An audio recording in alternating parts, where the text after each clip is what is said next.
वैसे भाई फिल्म हो, ड्रामा हो, अनप्रिडिक्टेबिलिटी एक बुनियादी आंसर होता है उसका। आप एक तस्लीमशुदा राइटर हैं, फिर भी एक मुद्दत से आपके सवालात में लाइफ जैकेट, लिफ्ट में बसना, चांद पे जाना क्यों होता है? उन्हें अनप्रिडिक्टेबल क्यों नहीं रखा गया?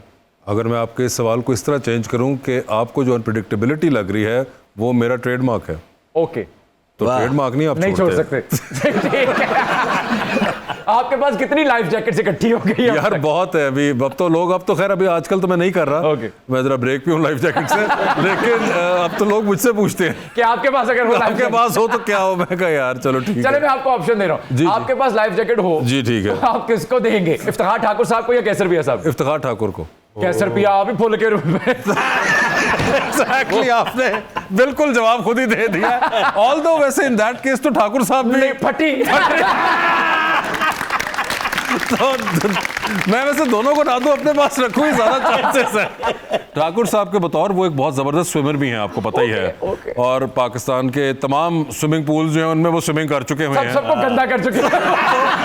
ठाकुर साहब या पिया दोनों को मेरे ख्याल से ना दूं तो बेहतर है। बस ठीक है, देखिए आपके पास लाइफ जैकेट होगी तो शो चलेगा। और मुझे स्विमिंग नहीं आती भाई, इसलिए मुझे दो की जरूरत है। The legend of Maula Jatt Bilal Lashari साहब ने आपके साथ लिखना शुरू की थी, लेकिन बाद में उसे मुकम्मल जो है वो नासिर अदीब साहब ने किया। बाद में वो पाकिस्तान की सबसे बड़ी हिट साबित हुई। नासिर अदीब साहब के साथ लिखने का फैसला दुरुस्त था उनका?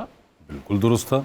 आप देखें रिजल्ट से साफ जाहिर है। आगाज आपने किया उसका? एक्चुअली वो यार 7 साल पहले था और फिर उस वक्त प्रोड्यूसर भी कोई और था, वो प्रोड्यूसर भी नहीं रहा और फिर वो पूरी चेंज हुई। एंड देन आई थिंक 2 साल बीच में वो बिल्कुल बिलाल अकेला करता रहा था। देन उसके बाद फिर नासिर अदीब साहब आए, मगर by the end of it I think Naseer Adeeb साहब जिन्होंने ओरिजिनल लिखी थी उनके साथ दोबारा लिखी और रिजल्ट ने साबित कर दिया कि फैसला बिल्कुल दुरुस्त था। वासिफ भाई, वैसे आपके कलम में वो ऑप्शंस हैं, वो इंटेंसिटी है कि जो the legend of Maula Jatt के डायलॉग्स में दरकार थी, यू नो, मौलिया मैं तेरी पक्की पक्की मशूका टाइप के, मौला ना मारे या वो नवा आए सोनिया। मगर खैर वो आई थिंक मैंने तो कभी एक चीज ट्राई ही नहीं की, तो I can't answer for that. मगर जो उस फिल्म की रिक्वायर्ड थी वो आई थिंक पहले भी नासिर साहब ने क्रिएट की थी और जब उन्होंने दोबारा क्रिएट की तो hats off to him. And of course this one जिसमें बिलाल अशारी का जो कंट्रीब्यूशन है, बहुत कम लोग ये जानते हैं कि जो इस फिल्म का स्क्रीन प्ले है वो सारा बिलाल अशारी ने ही किया हुआ था। तो आई थिंक वो दोनों का कॉम्बिनेशन बहुत ज़बरदस्त रहा। वासे जानी, हमारी बड़ी ख्वाहिश थी कि लेजेंड ऑफ मौला जट में माखे का किरदार हम करते।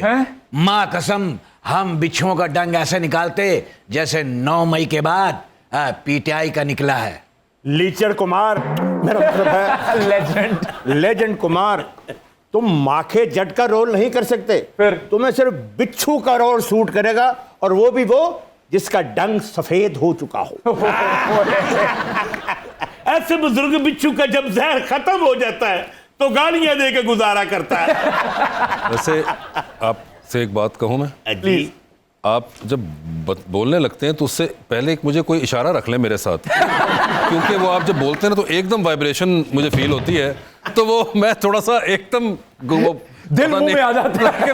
मैं 2-3 बार मैंने लाइटें भी देखी ऊपर के, खुदा ना खास्ता कहीं कोई शायद मुझे फील हो रही है या लोग भी कोई, मगर वैसे ही एक वो इशारा रख लेते हैं ना आपस में। अच्छा जी साहब, आप ऐसे ही इफेंड हो रहे हैं, ये मेरा क्रिएटिव टेम्परेचर है। वाह वाह वाह, मेरी भावे शुगर थल्ले आ जाए। मेरा टेम्पर ऊपर रहे।